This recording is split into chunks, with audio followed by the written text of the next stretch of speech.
மீண்டும் உங்களது இந்த லாஜிஸ்டிக்ஸ் கற்றுக்கொள்ளுங்கள் என்கிற இந்த வீடியோ காணொளி மூலம் சந்திப்பதில் மிக்க மகிழ்ச்சி.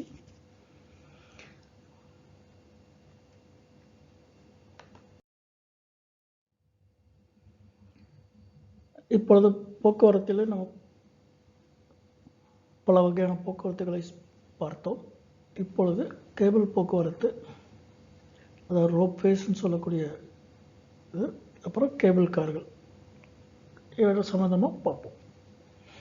கேபிள் போக்குவரத்து என்பது கேபிள்களை கொண்ட போக்குவரத்து முறைகளின் பரந்த வகுப்பாகும். அவை பெரும்பாலும் கேபிள் கார்கள் எனப்படும் வாகனங்களில் பயணிகளையும் பொருட்களையும் கொண்டு செல்கின்றன. கேபிள் இயக்கப்படலாம் அல்லது செயலற்றதாக இருக்கலாம். மேலும் பொருட்களை இழுப்பது, சறுக்குவது, படகோட்டம் அல்லது கேபிள் வேக்கிளில் நகர்த்தப்படும் பொருட்களுக்குள் இயக்கிகள் மூலம் நகர்த்தப்படலாம்.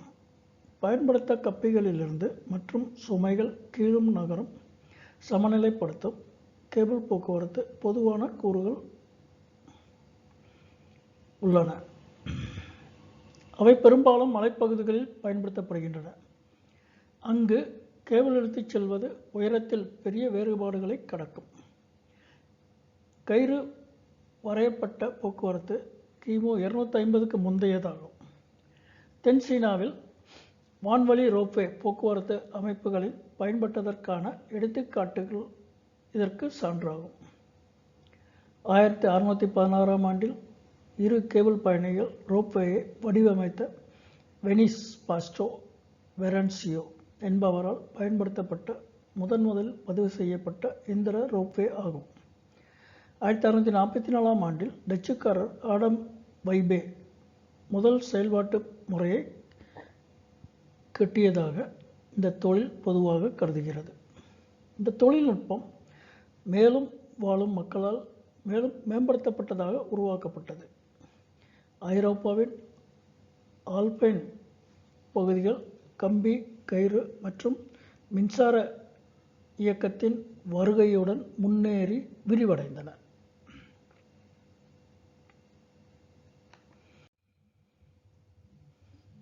தொழில்துறை புரட்சியின் போது அதிக சுமை ஆதரவு மற்றும் பெரிய அமைப்புகளை அனுமதிக்க எஃகு கேபிளை பயன்படுத்துவது உட்பட புதிய வடிவிலான கேபிள் இழுத்துச் செல்லப்பட்ட போக்குவரத்து அமைப்புகள் உருவாக்கப்பட்டன.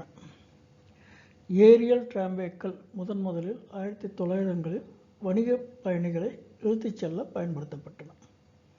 முதல் கேபிள் ரயில்வே ஒரு ஈர்ப்பு மணிக்கு 1955ஆம் ஆண்டு பயன்படுத்தப்பட்டு சாய் லீச்பெட் குவாரி உள்ள வேல்ஸ் வெற்று வேகங்கள் சாய்வின் உச்சி இது வந்து கொண்டிருந்தன. கேபிள் முறுக்கு ட்ரம் பின்னணியில் கொட்டகையில் இருந்தது. வெஸ்ட் சைட் மற்றும் யோங்கர்ஸின் காப்புரிமை ரயில்வே நிறுவனத்தின் என்பது கேபிள் இழுக்கப்படும் தொடர்வண்டி வளர்ந்த உயர்த்தப்பட்ட ரயில் ஆகும். இந்த 3.5 மைல் நீளமான பாதை 1866ஆம் ஆண்டில் முன்மொழியப்பட்டு 1868இல் திறக்கப்பட்டது. இது 1871ஆம் ஆண்டு வரை நீராவி எஞ்சின்களை பயன்படுத்த மாற்றப்பட்ட வரை கேபிள் ரயில்வேயாக இயங்கியது. ஐக்கிய ராஜ்யம் மற்றும் அமெரிக்காவில் வெளியே முதல் கேபிள் ரயில் இருந்தது. ரோஸ்லின் டிராம்வே 1881ஆம் ஆண்டில் திறக்கப்பட்டது. இது டுனேடின், நியூசிலாந்தில் உள்ளது. கேபிள் ரயில்வேயை அதிகம் பயன்படுத்திய நாடாக அமெரிக்கா இருந்தது. 1890 வாக்கில் 500 மைல்களுக்கு மேற்பட்ட கேபிள் இழுத்துச் செல்லப்பட்ட பாதை அமைக்கப்பட்டிருந்தது. ஆண்டுக்கு 10 லட்சம் பயணிகளை கொண்டு சென்றது. இருப்பினும் 1890ஆம் ஆண்டில் மின்சார டிராம்வேகள் மைலேஜ், செயல்திறன் மற்றும் வேகத்தில் கேபிள் இழுத்துச் செல்லப்பட்ட டிராம்வேகளை தாண்டி பரிமளித்தது. இந்தியாவில் கேபிள் கார்கள் மேம்பாடு. கேபிள் கார் வாகனங்கள் கேபிள் கயிறு மற்றும் மற்றொரு நகரும் கேபிள் அல்லது கயிறு ஆகியவற்றிலிருந்து இடைநிறுத்தப்பட்ட கேரியர்களில் பயணிகள் மற்றும் பொருட்கள் இரண்டையும் கொண்டு செல்கின்றன. மேலும் முழு அமைப்பையும் தொடர்ச்சியான கோபுரங்கள் ஆதரிக்கின்றன.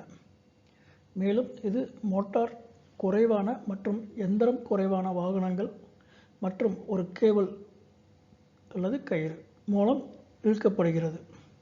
இது ஒரு மோட்டார் ஆஃப் போர்டால் சுழற்றப்படுகிறது. கேபிள் கார் 360 டிகிரி பனோரமிக் காட்சியை காண இன்பப் பயணங்களுக்கு இருக்கும் இடமாகும். அதை சுற்றி 4 பக்கமும் நம்மளால் பார்க்க முடியும். அதில் போகும்போது இயற்கை அழகு, இயற்கை காட்சிகளை காட்சிப்படுத்த உதவுகிறது. ஆரம்பத்தில் பள்ளத்தாக்கு, ஆறுகள், பள்ளத்தாக்குகள் போன்றவற்றின் குறுக்கே ஒரு தூக்கும் சாதனமாக ஒரு ரோப்பே பயன்படுத்தப்பட்டது மற்றும் உயர் நிலப்பரப்புகளில் அணுகலை பெற்றது. பின்னர் ஆறுகள் மற்றும் கடல் வழியாக கட்டுமானத்திலும் பயன்படுத்த தொடங்கப்பட்டது. தற்போது இந்தியாவில் கிட்டத்தட்ட 40 கயிறு அல்லது கேபிள் கார் திட்டங்கள் உள்ளன. அவற்றில் பெரும்பாலானவை நிறைவடைந்துள்ளன, சில கட்டுமானத்தில் உள்ளன. கோயில் சார்ந்த சுற்றுலா அல்லது மலைப்பாங்கான சுற்றுலா நோக்கங்கள் முக்கிய திட்டங்களாகும். சில திட்டங்கள் அடுத்த பக்கத்தில் விரிவாக பட்டியலிடப்பட்டுள்ளன. கீழே கொடுக்கப்பட்டிருக்கிறது. அது வந்து எந்த கம்பெனி, எந்த மாநிலத்தில், எந்த ஊரில், எவ்வளோ கெப்பாசிட்டியோட, எவ்வளோ கேபினோட இயங்குது, ஒரு கேபினுக்கு எவ்வளோ ஆள் போகலாம், அது என்ன பர்பஸ்க்காக, அதுக்கப்புறம் அதனுடைய மொத்த நீளம் எவ்வளோ, இது கொடுக்கப்பட்டிருக்கு. இது வேகமாக படிச்சிடுறேன். கைலாஷ்கிரி ரோப்வே ஆந்திர பிரதேஷில் வைஜாக்குங்கிற ஊரில். இது வந்து 400 ppHங்கிற திறன் கொண்டது. 8 கேபின் இருக்குது. ஒரு கேபினுக்கு 6 பேர். இது டூரிஸ்ட் பர்பஸ்க்காக 375 மீட்ரு நீளம் உள்ளது. அடுத்தது ஸ்ரீசைலம் ரோப்வேங்கிறது ஆந்திர பிரதேசில் ஸ்ரீசைலம்ங்கிற இடத்துல இருக்குது. இதுவும் டூரிஸ்ட் பர்பஸ்க்காக வருது. அப்புறம் ராஜ்கிர் ரோப்வேங்கிறது பீகாரில் நலந்தா அப்படிங்கிற ஊரில் இருக்குது. இதுவும் வந்து டூரிஸ்ட் பர்பஸ்க்காக. அப்புறம் டோங்கராப் ரோப்வே அப்படிங்கிறது சத்தீஸ்கரில் டோங்கர்கார்ங்கிற ஊரில் 120 ppH திறன் கொண்டது. 2 கேபின் இருக்குது. ஒரு கேபினுக்கு 8 பேர் போகலாம். இதுவும் டூரிஸ்டுக்காக. மொத்த நீளம் 650 மீட்ரு. உடான் கட்டோலா ரோப்வே அப்படிங்கிறது குஜராத்தில் பவகாத்தில் இருக்குது. இது 1320 ppH கொண்டது, டூரிஸ்ட் பர்பஸ்க்காக. இதில் பார்த்திங்கன்னா எல்லா மாநிலத்திலும் கொடுத்துருக்கு. அடுத்து நான் தமிழ்நாடு மட்டும் ஒன்று சொல்லிடுறேன். இது வந்து கிளென்மார்கன்கிற ரோப்வேன்னு சொல்கிறது. இது வந்து ஊட்டியில் இருக்குது. இது வந்து கீழேருந்து மேலே போகக்கூடியது. இது கிட்டத்தட்ட ஒரு 4000 மீட்ரு நீளம் கொண்டது. அப்புறம் மற்றது வெஸ்ட் பெங்காலில் இருக்குது, உத்தராகண்டில் இருக்குது, ராஜஸ்தானில், மகாராஷ்டிராவில், எம்பியில், ஒடிசாவில், கேரளாவில் ஒன்று இருக்குது, மலம்புலா டேமில், பாலக்காடு கிட்ட. அப்புறம் திருக்கொத்துலாங்கிற ஒரு ஜார்க்கண்டில் இருக்குது. குல்மார்க்குங்கிறது ஜம்மு காஷ்மீரில் குல்மார்க் இருக்குது, ஸ்ரீநகர் இருக்குது. அப்புறம் இமாச்சல் பிரதேசில் மணாலி, பிலாஸ்பூர், பர்வானு அப்படிங்கிற இடங்கள்லாம் இருக்குது. அது மாதிரி குஜராத்தில் 4 இடத்துல இருக்குது. பவகாத்து, அம்பாஜி, டங் டிஸ்ட்ரிக்ட், அப்புறம் கிர்னார், இந்த ஊர்களெல்லாம் இருக்குது.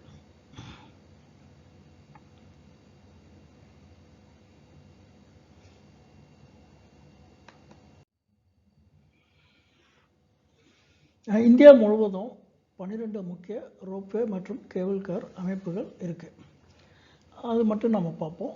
இப்போ குல்மார்க் குண்டாலாங்கிறது ஜம்மு காஷ்மீரில் இருக்குது. இந்த கேபிள் கார் வந்து உலகில் 2வது மிக உயர்ந்த கேபிள் கார் மற்றும் ஆசியாவில் உயர்ந்த மற்றும் மிக நீண்ட கேபிள் கார் திட்டமாகும். இந்த குல்மார்க் கயிறு வழி வந்து அருகில் உள்ள அட்பர்வத் அப்படிங்கிற சிகரத்திலேருந்து கொந்தூரி அப்படிங்கிற மலைத்தொடருக்கு போகுது. அதனுடைய நீளம், மொத்த நீளம் வந்து 4200 மீட்டர். உங்களுக்கு தெரியும் 1000 மீட்டருங்கிறது ஒரு கிலோமீட்டர், அப்படிங்கும்போது 4.2 கிலோமீட்டர்.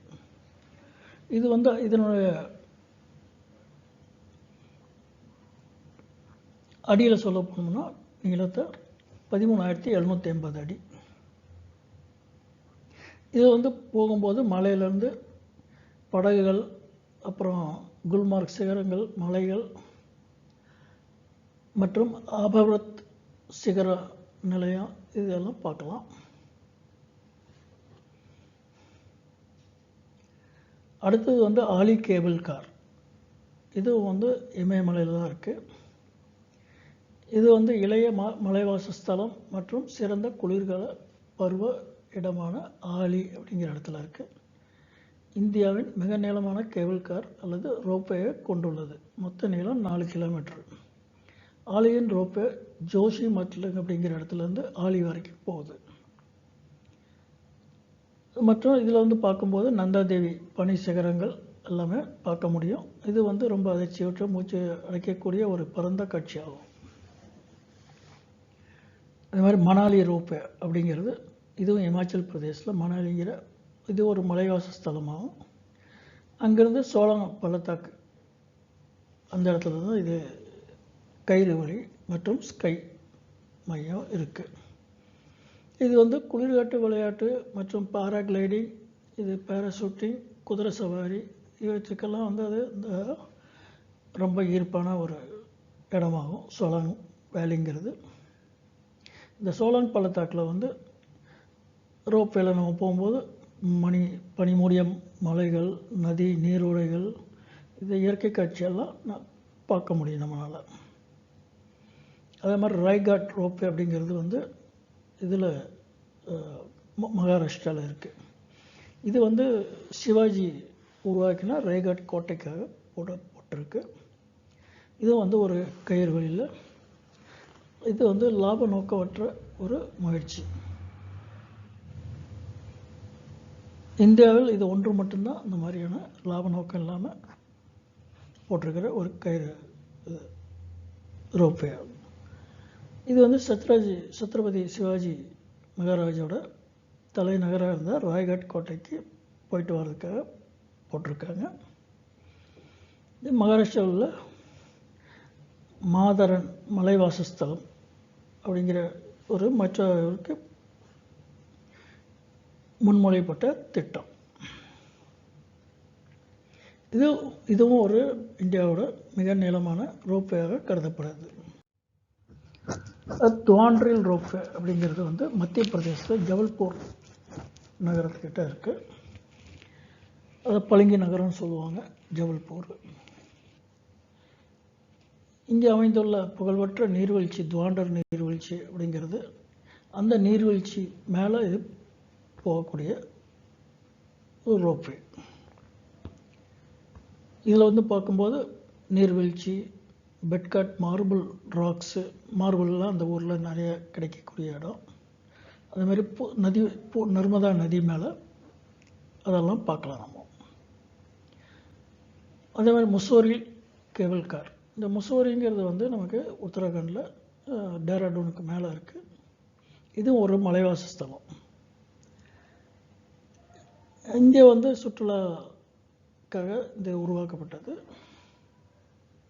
இது வந்து அம்சன்கல் ஹில்லிலிருந்து முசோரி வரைக்கும் உள்ள ரோப்வே ஆகும். அடுத்தது வந்து கேங்டாக் ரோப்வே. இது வந்து சிக்கிம் மாநிலத்தில் தியோரலி அப்படிங்கிற இதில் அமைஞ்சிருக்கு. இந்த தியோரலிருந்து தாஷ்லிங்கிற்கு கீழே மேலே போயிட்டு வர்ற கேங்டாக் நகரத்தோட அழகாக பார்க்க முடியும். இது கேங்டாக் நகரத்தோட ஒரு முக்கியமான சுற்றுலா பகுதியாகும். அடுத்தது வந்து ராஜ்கிரின் ரோப்வே. இந்த ராஜ்கிர் நகரம் பீகார் நலந்தா மாவட்டத்தில் அமைந்துள்ள மகத ராஜ்யத்தில் முதல் தலைநகரமாகும். இந்த ராஜ்கிர் கயிறு வழி இப்பகுதியின் முக்கிய இருப்புகளில் ஒன்று. மேலும் இது விஸ்வசாந்தி ஸ்தூபம், மக்தூம் குண்ட் மற்றும் மடங்களை இணைக்கிறது. இதில் போகும்போது வைப்ரா, ரத்னா, சைலா, சோனா, உதயா, சத்தா மற்றும் விபுலா என பெயரிடப்பட்ட 7 மலைகளால் சூழப்பட்ட பள்ளத்தாக்கு காட்சியாகும். இது அருமையாக பார்க்குறதுக்கு ஒரு நல்ல இது. அதே மாதிரி கிளென்மோர்கன் ரோப்பு, இப்போ ஏற்கனவே நான் சொன்ன மாதிரி இது வந்து ஊட்டிக்கிட்ட இருக்குது தமிழ்நாட்டில். இது 3 சிகரங்களால் மூடப்பட்டிருக்கு. சிங்காரா எஸ்டேட்லேருந்து கிளென்மார்கன் வரைக்கும் 3 கிலோமீட்டர் நீளமுள்ள இது வழித்தடம். இங்கேருந்து பார்க்கும்போது நமக்கு முதுமலை தேசிய பூங்காவோட காட்சிகளையும் பார்க்க முடியும். அதுக்கப்புறம் டார்ஜிலிங் ரோப்பு, இது வந்து டார்ஜிலிங்கிற ஊர் வெஸ்ட் பெங்காலில். அங்கே வந்து டார்ஜிலிங் ரங்கிட் பள்ளத்தாக்கு, அந்த பள்ளத்தாக்கு மேலே அமைக்கப்பட்டிருக்கு. இது வந்து ரம்மான் ஆற்று சிங்லா கரைகளுடன் இணைக்கிறது. கயிறு வழி டார்ஜிலிங்கை சுற்றியுள்ள மலைகள் மற்றும் பள்ளத்தாக்கின் அழகிய காட்சிகளை வழங்குகிறது. தேயிலை தோட்டங்கள், அடர்ந்த காடுகள், மலைமுகடுகள், நீர்வீழ்ச்சிகள் மற்றும் பாயும் ஆறுகள், இதெல்லாம் பார்க்க முடியும் நம்மளால் இதில் போகும்போது. அடுத்தது ஸ்ரீசைலம். ஸ்ரீசைலத்தை பற்றி உங்களுக்கு சொன்ன, ஆந்திர பிரதேசில் இது ஸ்ரீசைலம்ங்கிறது ஒரு சிவன் கோயில் ஸ்தலம். இதில் வந்து கயிறு வழியை ஏதோ அமைச்சிருக்காங்க. இதுலேயும் சுற்றியில் மலை இருக்குது, நதி இருக்குது, அது தவிர அடர்ந்த காடுகள் இருக்குது. இங்கே வந்து பிரம்மரம்ப மல்லிகார்ஜுன சுவாமி அப்படிங்கிற சிவன் கோயில் புகழ்பெற்ற ஸ்தலமாகும்.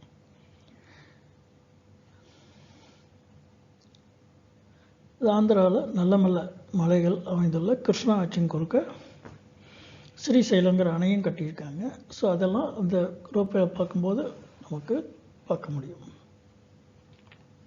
அடுத்தது மழம்புழா உதன் கட்டோலா அப்படிங்கிற கேரளாவில் பாலக்காடுகிட்ட இருக்குது. பாலக்காட்டுக்கிட்ட இதுவும் ஒரு ஈர்ப்பு சக்தி கொண்டது.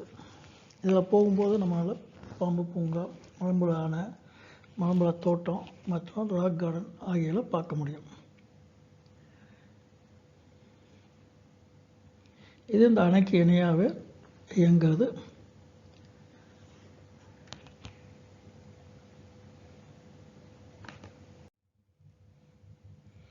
அடுத்து நம்ம பார்க்க போகிறது ட்ராம்.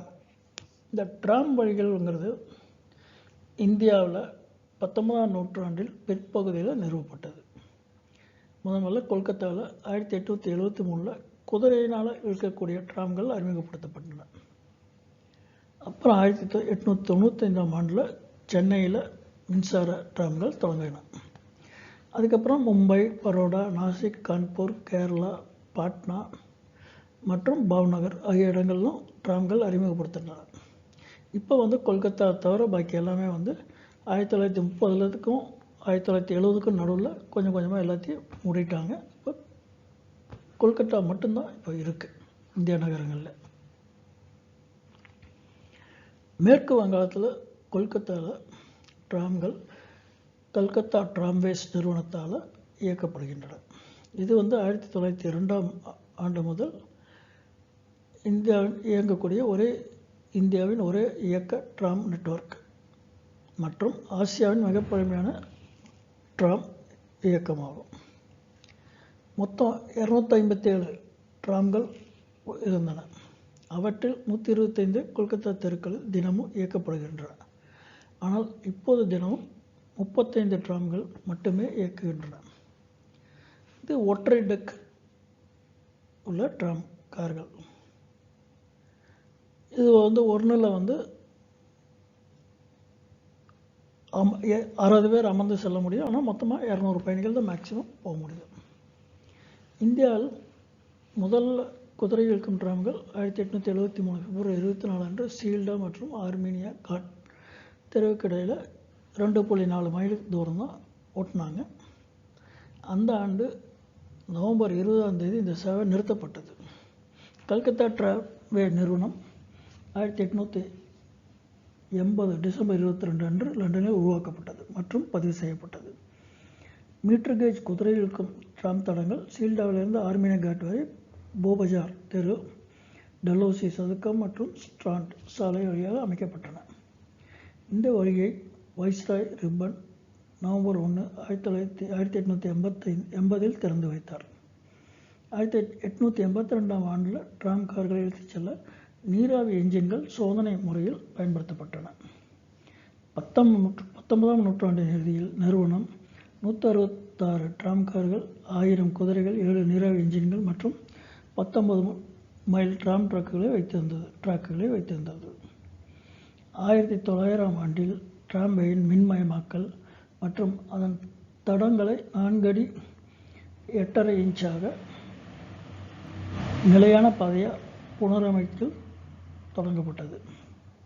1902ஆம் ஆண்டில் முதல் மின்சார டிராம் கார் மார்ச் 27 அன்று எஸ்பிளனேட் முதல் கெடர்போர் வரையிலும், ஜூன் 14 அன்று எஸ்பிளனேட் முதல் காலிகட் வரையிலும் ஓடியது. கல்கத்தா டிராம்வேஸ் நிறுவனம் கொல்கத்தாவில் தற்போது டிராம் நெட்வொர்க்கை மேம்படுத்தும் பணியில் ஈடுபட்டுள்ளது.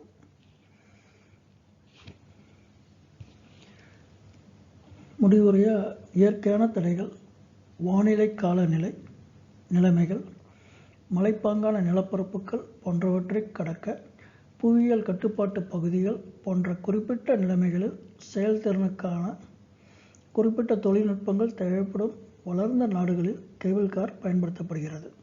உண்மையில் அத்தகைய அமைப்பு நன்மைகள் மற்றும்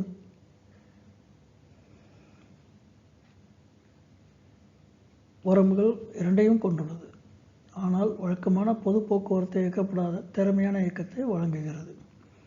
இது மோட்டார் குறைவான மற்றும் என்ஜின் குறைவான வாகனங்கள் மற்றும் ஒரு கேபிள் அல்லது கயிறு மூலம் இழுக்கப்படுகிறது. இது ஒரு மோட்டார் ஆஃப் போர்டால் சுழற்றப்படுகிறது. அதுபோல் மோட்டார் ஒரே இடத்துல இருக்கும்.